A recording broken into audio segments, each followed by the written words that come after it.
Hello everyone, मी आनंदिता स्वागत करते पुन्हा एकदा तुमचं माझ्या आजच्या या ब्लॉगमध्ये. तर आज राजदीप आले आहे, अनु पण आहे. सो आज काहीतरी वेगळं म्हणून मी विचार केला की आपण आज रेसिपी दाखवूया. खरं तर ही रेसिपी आमच्याकडे जनरली बनते, पण मी खूप दिवसांनी बनवत आहे. सो मी आज पाटोळीची भाजी बनवत आहे. बाकी त्याच्यासोबत खिचडी, पोळ्या वगैरे सगळं मावशी करून गेलं आहे आमच्या. फक्त भाजी राहिली आहे, ती मी आज बनवणार आहे कारण स्पेशली मला माझ्या हातची बनवायची होती. आज खायची खूप इच्छा झाली. चला तर बघूया आजची रेसिपी. तर पाटोळीची भाजी बनवायसाठी सगळ्यात आधी मी बेसन घेतलं थोडं, त्यात थोडं चवीनुसार मीठ टाकलं आणि मग त्यानंतर आपले बेसिक मसाले त्यात टाकायचे असतात. म्हणजेच की लाल मिरची पावडर, थोडी हळद आणि धने पावडर, जिरं पावडर, हे सगळे मसाले मी त्यात ॲड करून घेतले. त्यानंतर थोडं ओवा टाकला हातावर स्मॅश करून, त्याने छान फ्लेवर येतो वड्यांना. आणि मग ही लसूण जिऱ्याची पेस्ट थोडी, खूप नाही पण थोडी टाकायची. आणि त्यानंतर थोडी कोथिंबीर टाकून घेतली त्यावर. हे सगळं मिक्स करायच्या आधी जे आपण लसूण जिऱ्याची पेस्ट टाकली आहे त्यावर थोडं मोहन टाकायचं असतं, म्हणजे गरम तेल टाकायचं असतं. सो त्याचा स्मेल वगैरे येत नाही जास्त लसूण जिऱ्याच्या पेस्टचा. आणि ते टाकलं की मग मी छान ते मिक्स करून घेतलं. त्याचा आपल्याला एक प्रॉपर डो बनवायचा आहे, सो दॅट आपण नंतर तो लाटून त्याच्या वड्या पाडू शकतो. तर इथे मग मी थोडं हळूहळू पाणी टाकलं. एकदम बेसनाला पाणी टाकता येत नाही कारण मग ते लगेच पातळ होऊन जातं त्याचं. सो थोडं थोडं पाणी टाकून असा मी छान त्याचा एक डो बनवून घेतला. आणि मग भाजीला लागणारे जे काही मसाले आहेत त्याची तयारी करून घेतली. तर इथे खोबरं, शेंगदाणे, धने पावडर, लसूण हे सगळं थोडं भाजून घेतलं, कांदा, आणि मग त्याची छान एक पेस्ट बनवून घेतली. अँड देन मग मी हे सगळं फोडणी दिलं. मग आपल्या पॉटमध्ये एका छान तेल टाकलं, तेलामध्ये हा सगळा मसाला टाकला, तो भाजून घेतला छान त्याच्यात तेल सुटेपर्यंत. तो कंटिन्यू फिरवत राहायचा असतो. जर त्यात तुम्ही तो तसाच गॅसवर सोडून दिला तर तो लगेच जळून येतो. त्याच्यामुळे मग तो कंटिन्यू फिरवत होती मी त्यात चमचा.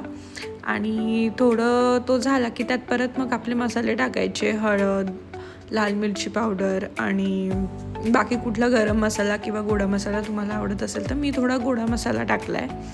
आणि मग ते पण छान परत परतून घेतलं.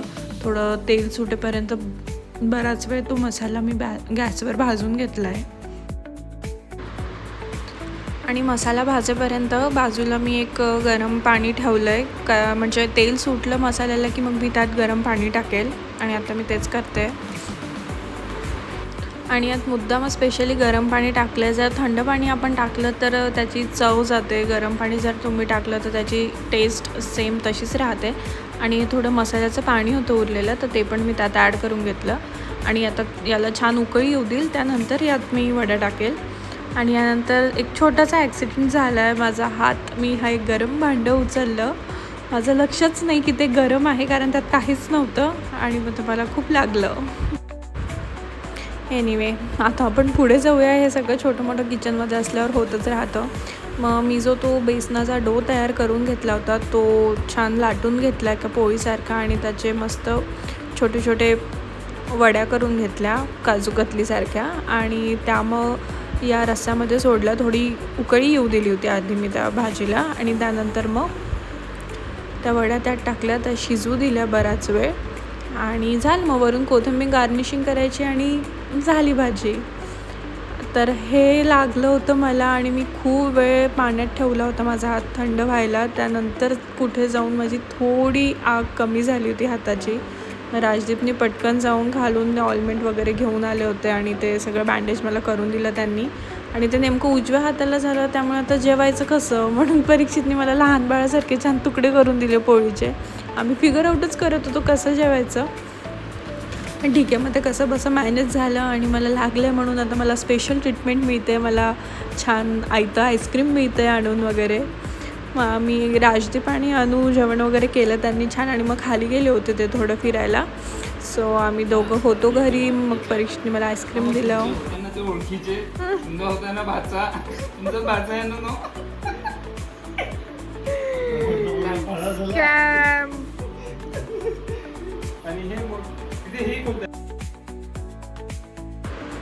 आणि आज अनुरागचा बड्डे पण होता. त्यांचा बड्डे 10 मेला असतो. सो आम्ही ही 9 तारखेला रात्री करत होतो. आमची गडबड चालू होती. खरं तर बराच वेळ गोष्टी करत बसलो आणि मग 12ला काही मिनटं 15-20 मिनटं कमी असताना मग आम्ही इकडे तयारीला लागलो.